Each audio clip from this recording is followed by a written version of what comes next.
Hello students, welcome studio of computer academy के YouTube channel ICA education hub पर आप सबका बहुत बहुत स्वागत है। आज हम लोग फिर कंटिन्यू क्लास को आगे क्लास करेंगे, पढ़ाएंगे। इसमें हम लोग चैप्टर 8 के 3 पार्ट हो चुके हैं। आज चैप्टर 8 का पार्ट 4 लेकर आए, जिसमें वो इम्पोर्टेंट क्वेश्चन है जो नेक्स्ट मंथ एग्जाम के लिए स्पेशल क्लास को बनाया गया है, जिससे कि आपका पेपर अच्छा हो सके और एक अच्छे ग्रेड के साथ पास हो सके। आइए क्लास को कंटिन्यू करते हैं। क्लास कंटिन्यू करने से पहले जो लोग आज पहली बार क्लास को ज्वाइन कर रहे हैं, चैनल को सब्सक्राइब कर लें। हम लोग डेली शाम को 8 बजे लाइव क्लास लेकर आते हैं, जिसमें आप CCC की फ्री में तैयारी कर सकते हैं। लाइव क्लास फ्री रहती है, रिकॉर्डेड में आपको सारी क्लासेस नहीं मिल पाती है, तो कोशिश करें लाइव क्लासेस में जुड़ने की। आइए आज की क्लास स्टार्ट करते हैं बिना देरी।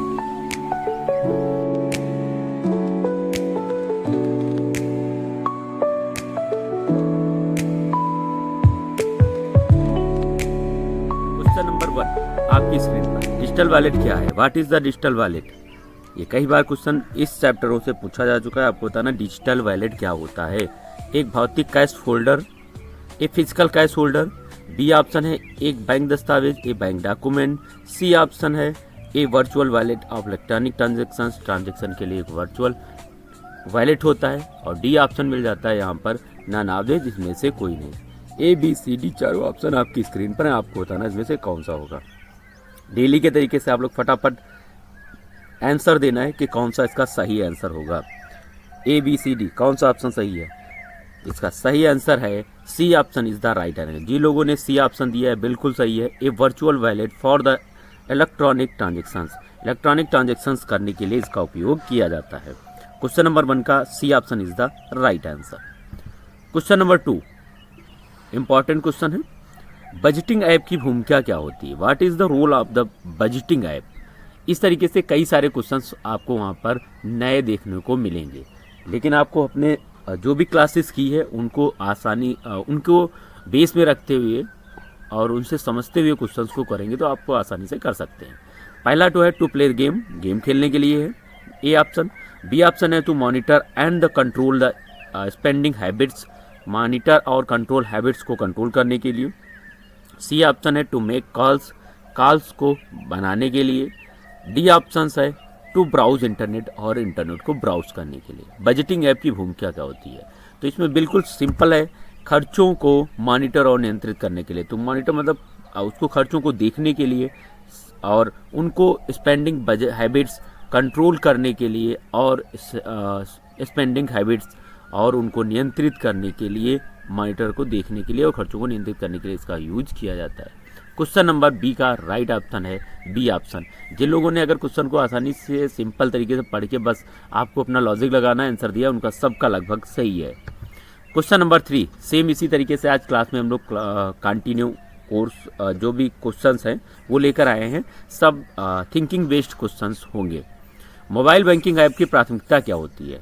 Primary function of the mobile banking app. Mobile banking app की प्राथमिकता क्या होती है? टू वॉच वीडियो को देखने के लिए। To make payments and the manage accounts, payment और अकाउंट को मैनेज करने के लिए।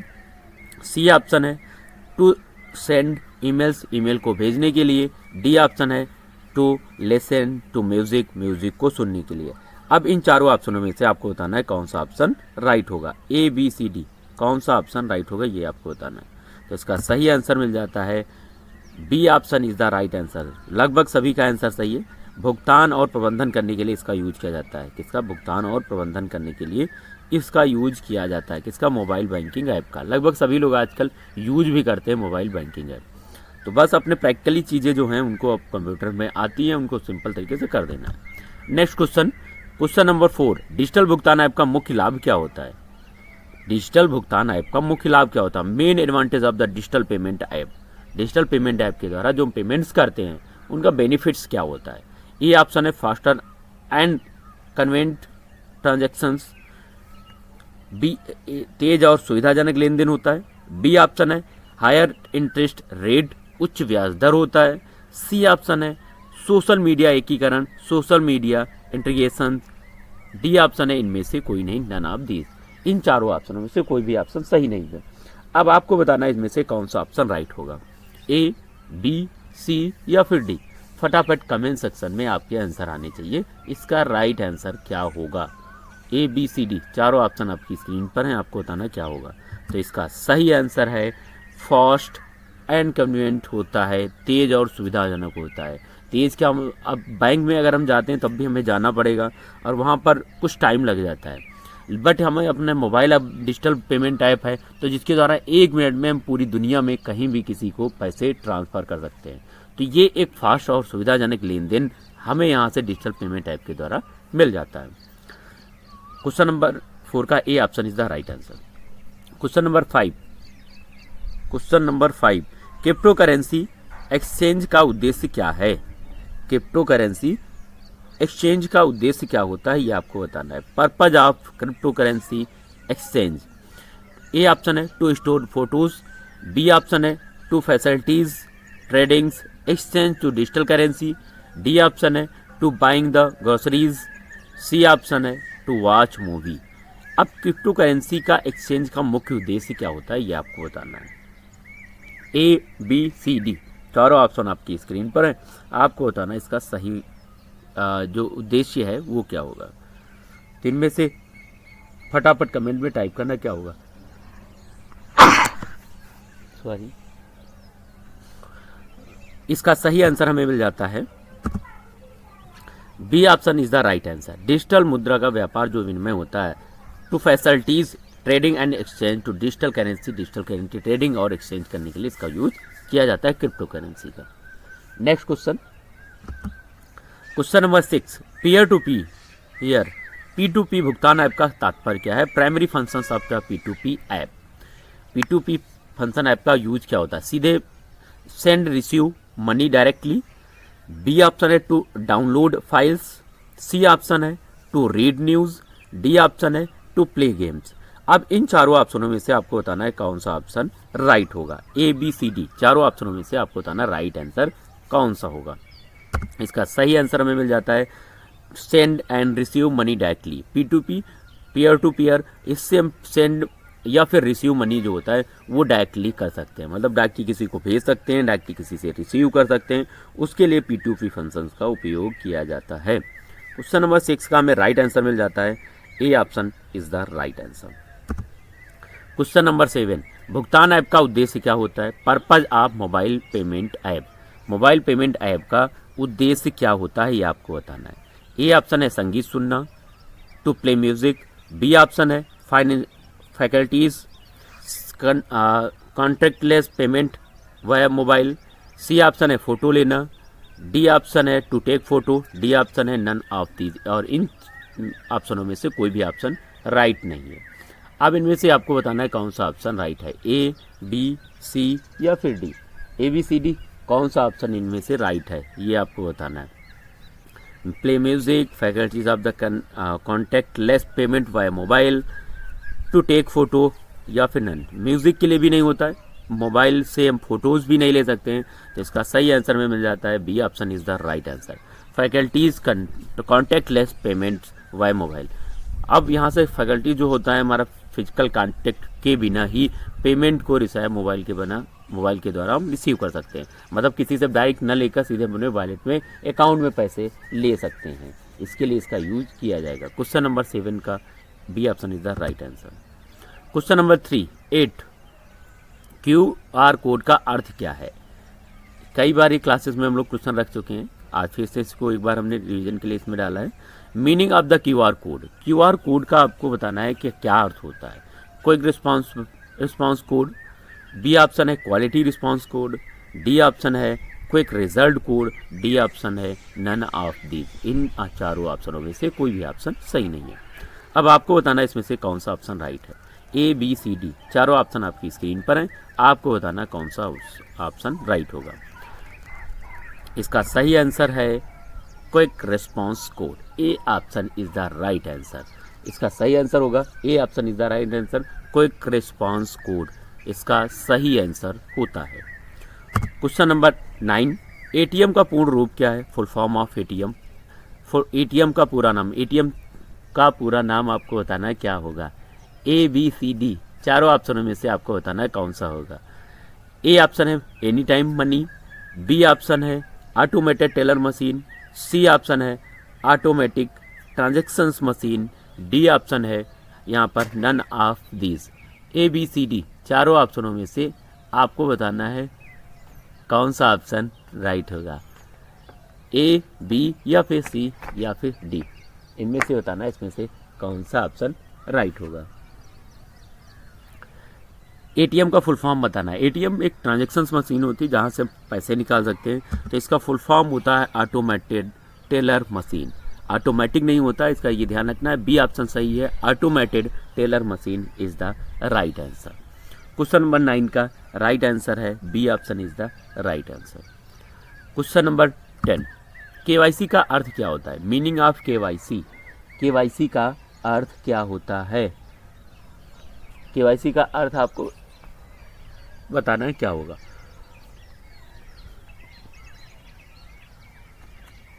ए ऑप्शन है know your customer, B option है keep your cash, C option है know your cash, D option है इनमें से कोई नहीं। अब इन चारों ऑप्शनों में से आपको बताना है कौन सा होगा। ए बी सी डी चारों ऑप्शनों में से आपको बताना है कौन सा होगा। Know your customer, keep your cash, know your cash, D option none of these. इन चारों ऑप्शनों में से कोई भी ऑप्शन राइट नहीं है, तो इसका सही आंसर हमें मिल जाता है नो योर कस्टमर। कौन सा ऑप्शन है? First A option is the right answer, no your customer. Bank जो होती है अपने ग्राहक को जानने के लिए अपना केवाईसी कराती है। अलग अलग चीज़ों के लिए अलग अलग केवाईसी भी होती है। नेक्स्ट क्वेश्चन नंबर हमारा है क्रेडिट कार्ड का प्रकार कौन सा होता है? Which is the type of credit card है? क्रेडिट कार्ड का प्रकार कौन सा होता है? ए ऑप्शन है मास्टर, बी ऑप्शन है वीज़ा, सी ऑप्शन है बोथ ए एंड बी, और डी है इनमें से कोई नहीं। अब क्रेडिट कार्ड होता है उसका हमारा टाइप कौन सा होता है? टाइप कौन सा होता है ये आपको बताना है। तो इनमें से ए बी सी डी चारों ऑप्शनों में से आपको बताना है क्या होगा। ए बी सी डी इसमें से इसका सही आंसर है both A and B. A and B दोनों ऑप्शन इसके सही हैं। क्रेडिट कार्ड जो होता है मास्टर कार्ड, वीज़ा कार्ड, ये दोनों प्रकार के कार्ड्स होते हैं के प्रकार होते हैं। एटीएम कार्ड जो आप लोगों ने देखा होगा उस पर भी आप लोगों ने देखा होगा लिखा होता है रुपे कार्ड, वीज़ा कार्ड है, मास्टर कार्ड है। तो अलग अलग इनकी सब फैसिलिटीज सभी कार्डों की रहती है। मास्टर क्लास में जैसे कहीं कोई बस स्टॉप है या बस पे हम जा रहे हैं उसका किराया वगैरह देना है तो मास्टर कार्ड है, तो वहाँ पे हम लोग उस कार्ड के जरिए भी पेमेंट कर सकते हैं। तो इस तरीके से हम कई सारे कैसे कार्डों का अपना यूज करने के बाद में इसका यूज कर सकते हैं। क्वेश्चन नंबर 12, प्रधानमंत्री मुद्रा योजना की अधिकतम लोन सीमा क्या है? Maximum loan limit under PMY। प्रधानमंत्री मुद्रा योजना के अंतर्गत अधिकतम लोन सीमा क्या है? ए ऑप्शन है 5 लाख, सी ऑप्शन है 10 लाख, डी ऑप्शन है 2 लाख और सी ऑप्शन है 2 लाख, डी ऑप्शन है 20 लाख। इन चारों ऑप्शनों में से आपको बताना है कौन सा ऑप्शन राइट होगा। प्रधानमंत्री मुद्रा योजना के तहत अधिकतम लोन सीमा क्या है? 5 लाख, 10 लाख, 2 लाख, 20 लाख। इन चारों ऑप्शनों में से आपको बताना है कौन सा होगा। तो इसका सही आंसर है 10 लाख। प्रधानमंत्री मुद्रा योजना के तहत अधिकतम लोन जो होता है 10 लाख मिलता है। 10 लाख तक यहाँ से प्रधानमंत्री मुद्रा योजना के अंतर्गत लोन मिल जाता है। नेक्स्ट क्वेश्चन है पैन कार्ड में कितने अल्फान्यूमेरिक अंक होते हैं? इंपॉर्टेंट क्वेश्चन है और ये बिल्कुल इजी क्वेश्चन है। अब आपको ये बताना है कि जो पैन कार्ड होता है पैन कार्ड का फुल फॉर्म सबसे पहले आपको बताना है। किसको आता है पैन कार्ड का फुल फॉर्म? कमेंट सेक्शन में टाइप करें पैन कार्ड का फुल फॉर्म क्या होता है। ए बी सी डी चारों ऑप्शनों में से आपको बताना है कौन सा होगा। पैन कार्ड का पूरा नाम आपको बताना क्या होगा। पैन कार्ड जो होता है इसमें परमानेंट अकाउंट नंबर होता है, ये होता है, और पिन का जो होता है पर्सनल आइडेंटिफिकेशन नंबर होता है। दोनों के फुल फॉर्म अगर आपको नहीं आते तो नोट कर लें। पैन का जो होता है परमानेंट अकाउंट नंबर होता है और जो पिन का होता है पर्सनल आइडेंटिफिकेशन नंबर, ये इसका फुल फॉर्म होता है। पैन कार्ड में कितने अल्फान्यूमेरिक होते हैं? तो पैन कार्ड में जब हमारा पैन कार्ड होता है उसमें आप लोगों ने दिखा होगा जैसे एग्जांपल में बता रहे BEHPC 5513E, इस तरीके से कुछ नंबर्स दिया होता है। मतलब पूरा ये नहीं होता नंबर में होता है कि 947, इस तरीके से नहीं होता है। उसमें अल्फान्यूमेरिक कैरेक्टर्स भी दिए होते हैं। तो अल्फान्यूमेरिक जो कैरेक्टर्स होते हैं वो 10 होते हैं। अल्फा न्यूमेरिक जो हमारे कैरेक्टर्स अंक होते हैं वो 10 होते हैं पैन कार्ड में। नेक्स्ट क्वेश्चन, प्रधानमंत्री सुरक्षा बीमा योजना में PMSBY, इसका फुल फॉर्म भी ध्यान रखना। PMSBY का फुल फॉर्म क्या होता है? प्रधानमंत्री सुरक्षा बीमा योजना में दुर्घटना मृत्यु पर कितनी क्षतिपूर्ति मिलती है? अगर दुर्घटना बीमा हो जाती है तो उसमें कितनी क्षतिपूर्ति मिलती है, ये आपको बताना है। ए ऑप्शन है compensation for the accidental death in PMSBY। A option है 1 लाख, बी ऑप्शन है 5 लाख, सी ऑप्शन है 2 लाख, डी ऑप्शन है 10 लाख। इन चारों ऑप्शनों में से आपको बताना है PMSBY में दुर्घटना अगर हो जाती है तो कितना पैसा मिलता है। ABCD चारों ऑप्शन आपकी स्क्रीन पर फटाफट आपको टाइप करना है, कौन सा राइट आंसर होगा। इसका सही आंसर में मिल जाता है 2 lakh, 2 lakh is the right answer. 2 lakh इसका अगर कोई दुर्घटना बीमा योजना के अंदर मृत्यु के पर 2 लाख रुपए का यहाँ पर बीमा धारक को मिलता है प्रधानमंत्री सुरक्षा बीमा योजना के अंतर्गत, जिसे कहा जाता है। क्वेश्चन नंबर 15, जो स्टूडेंट्स अभी बाद में क्लास को ज्वाइन किए, आप सभी लोग अगर आपको वीडियो पसंद आती है या हेल्पफुल लगती है तो आप जो वीडियोस है उसको लाइक जरूर किया करें। साथ में नए स्टूडेंट्स हैं तो चैनल को सब्सक्राइब कर लें। डेली लाइव क्लासेस आपको यहाँ से मिलती रहेंगी और सिंपल तरीके से आपसे घर बैठे या कहीं से भी CCC की तैयारी आराम से कर सकते हैं। क्वेश्चन नंबर 15, भारतीय रुपए के लिए चिन्ह को कब मान्यता मिली? भारतीय रुपए चिन्ह को कब मान्यता मिली? ए ऑप्शन है when did the rupees symbols get the recognitions. A option है 2012, बी ऑप्शन है 2010, सी ऑप्शन है 2008, डी ऑप्शन है 2015। इन चारों ऑप्शनों में से आपको बताना है कि कौन सा ऑप्शन राइट होगा। ABCD चारों ऑप्शनों में से आपको बताना है कौन सा ऑप्शन राइट होगा। यहाँ पर ABCD चारों ऑप्शंस बताना है। भारतीय रुपए चिन्ह के लिए मान्यता कब मिली? तो इसका सही आंसर है 2010 इज द राइट आंसर। सन 2010 इज द राइट आंसर। भारतीय रुपए चिन्ह को मान्यता सन 2010 में मिली। चिन्ह को एक सिंबल के रूप में मान्यता प्राप्त हुई। CVV का फुल फॉर्म क्या होता है? Most important question. एक जो है CVV का फुल फॉर्म आपको बताना क्या होगा। ए ऑप्शन है card verification value, B option है cash verification value, D option है card validity value, D option है इनमें से कोई नहीं। इन चारों ऑप्शनों में से कोई भी ऑप्शन सही नहीं है। अब आपको बताना है इनमें से कौन सा ऑप्शन राइट है, A, B, C या फिर D। जो भी ऑप्शन आपको आता है कमेंट में क्वेश्चन के साथ में आंसर को टाइप कर देना है। कौन सा ऑप्शन राइट होगा? ABCD चारों ऑप्शन आपकी स्क्रीन पर है। तो इसका सही आंसर मिल जाता है हमें कार्ड वेरिफिकेशन वैल्यू। कौन सा आंसर होगा? Card verification value is the right answer. CVV का फुल फॉर्म लगभग सभी लोगों ने आंसर राइट दिया है, card verification value. Question number 17, बीमा में जमा किस्त को क्या कहते हैं? What is the insurance installment card? बीमा में जो हमारे पैसे जमा होते हैं उस इंस्टॉलमेंट को क्या कहा जाता है? ए ऑप्शन है डिपॉजिट। ये सारे ऐसे क्वेश्चन हैं जो आपको कहीं बुक में या कहीं नहीं मिलने वाले हैं। ये एक बेसिक लॉजिक पर डिपेंड क्वेश्चंस होते हैं जो आजकल हम लोग बेसिक चीज़ें या यूज कर रहे हैं, प्रैक्टिकली चीज़ें हैं, उनसे रिलेटेड क्वेश्चंस होते हैं। तो आजकल पेपर में भी लगभग इस तरीके से आपको क्वेश्चंस मिलेंगे जो लगभग कहीं बुक्स वगैरह से नहीं होते हैं, बट एक आप इस तरीके से ऑनलाइन क्लासेस से प्रैक्टिकली देखेंगे तो वो सारे क्वेश्चंस आप लोग कर सकते हैं। बीमा में जमा किस्त को क्या कहते हैं ये आपको बताना है। ए ऑप्शन है deposit, B option premium, C option interest और डी ऑप्शन है फी। इन चारों ऑप्शनों में से आपको बताना है क्या होगा। क्वेश्चन नंबर 17 का राइट आंसर बताना है क्या होगा, डिपॉजिट, प्रीमियम, इंटरेस्ट या फिर फीस। कौन सा ऑप्शन राइट होगा? इसका सही आंसर है premium is the right answer. बीमा में जमा किस्त को हम लोग प्रीमियम कहा जाता है। क्या कहा जाता है? प्रीमियम कहा जाता है। बीमा में जो हम किस्त जमा करते हैं जो हमारी प्रीमियम जमा करने को बोला जाता है। क्वेश्चन नंबर 17 का right answer B option is the right answer. Question number 18, internet banking के लिए किस माध्यम की आवश्यकता होती है? इंटरनेट अगर बैंकिंग हमें यूज करना तो उसके लिए किस माध्यम की आवश्यकता होगी? Medium of the required for internet banking. इनमें से बताना है कौन सा ऑप्शन सही है। ए ऑप्शन है मोबाइल ओनली, बी ऑप्शन है केवल बैंक ब्रांच, सी ऑप्शन है इंटरनेट, डी ऑप्शन है इनमें से कोई नहीं। इन चारों ऑप्शनों में से आपको बताना है कौन सा ऑप्शन सही होगा। इंटरनेट बैंकिंग के लिए किस माध्यम की आवश्यकता होती है? केवल मोबाइल, केवल बैंक ब्रांच, इंटरनेट या फिर इनमें से कोई नहीं। तो इसका सही आंसर हमें मिल जाता है इंटरनेट के लिए हमें इंटरनेट की ज़रूरत होती है। इंटरनेट बैंकिंग के लिए माध्यम की आवश्यकता इंटरनेट की माध्यम किया जाता है।